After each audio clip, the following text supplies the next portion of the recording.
Hi, I'm Sarah from the HR department, and today I'd like to talk to you about managing grievances. A grievance is any complaint from an employee about their employment, and that can be in a written form. So usually it's via email or letter, but it could be a written note or anything like that as well. If you do get a written complaint, then you do need to treat it as a formal grievance. But you can see if you can talk to the employee about going through an informal process as an option. So if it's a relatively minor grievance, you might just be able to resolve it through conversations by following that informal process. If the employee doesn't want to do that, or if it's more serious, then it may be worth just following the formal grievance process. In terms of the process itself, the employee has a right to attend a grievance hearing. During that hearing, you would discuss the grievance, understand what all their concerns are and their complaints, any witnesses to those complaints, any other evidence that you might need to have a look at. Once you've completed that meeting, you would then usually ask the employee what they'd like as an outcome. So it's really important to understand what they want as an outcome. Sometimes the employee doesn't know. Sometimes they want a financial settlement. Sometimes they just want the issue resolved. So, for example, if it was a concern about bullying, or if it was a concern about maybe their pay or their terms and conditions, they might just want that resolved. Once you've gone through that meeting, it's really important to manage the employee's expectations in terms of when you will respond by.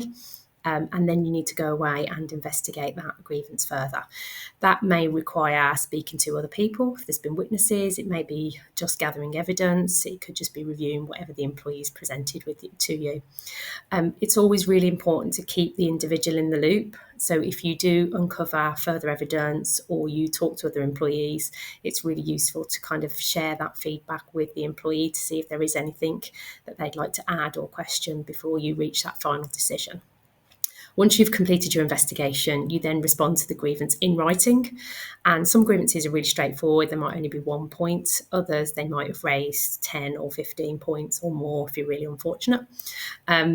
It's really important in your outcome letter to respond to each and every point that they've raised and whether you're upholding it or not upholding it, and the reasons why. So a summary of what you found and what your decision is and why, if against each grievance point. That letter may be relatively short, but in our experience, we've written lots of grievance letters that are actually, 10, 15 pages long sometimes.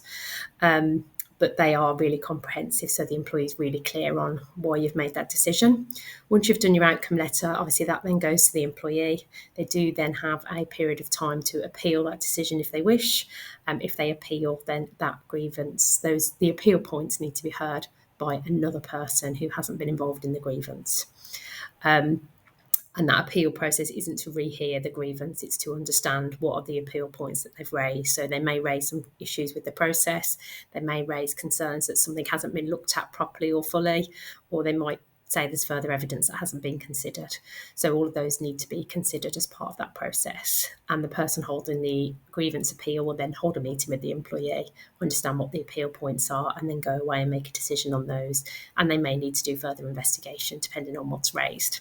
And again, an appeal letter is very similar to the grievance outcome letter.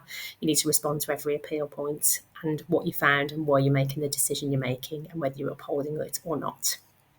Depending on the kind of grievance you're dealing with, it's quite common to make recommendations, even if a grievance isn't upheld, because it's quite often learnings from issues that people have raised where you might be able to do things better or differently, or perhaps there's some training that might be helpful.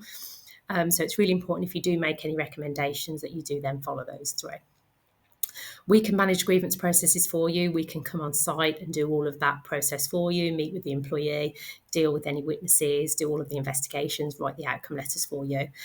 So if that is something of interest, then please do get in touch. Thank you for listening.